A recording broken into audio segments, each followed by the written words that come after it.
Bo'g'imlaringiz og'riyaptimi? Qadam tashlash og'riqlariga sabab bo'lyaptimi? Siz yolg'iz emassiz. Har kuni minglab insonlar bu muammodan aziyat chekishmoqda.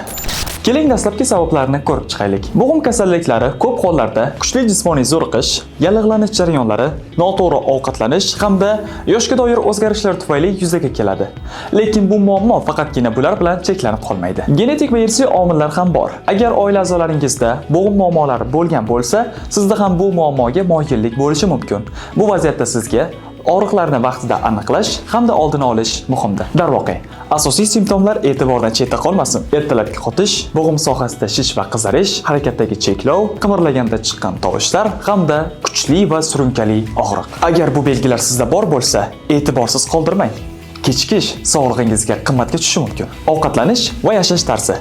Bo'g'imlar uchun juda ham foydali ovqatlar bu omega 3 yog'li kislotalar, kalsiy va magniyga boy mahsulotlardir. Harakat va toza havo ham bo'g'imlar uchun juda ham foydalidir. Argon, zarchava, botqoq sabili, lavr bargi, valeriana, brusnika hamda akopnik kabi noyob o'simliklardan tayyorlangan tabiiy formulasi orqali bo'g'im og'riqlarining asosiy sabablariga qarshi kurashadi. U yallig'lanishni kamaytiradi, harakatni tiklaydi hamda og'riqlardan xalos qiladi. Nega argon?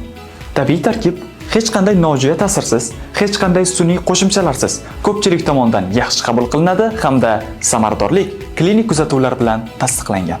Bo'g'imlaringiz sizga xizmat qilishda davom etishini xohlaysizmi? Unda bugunoq sog'lig'ingiz haqida qayg'uring.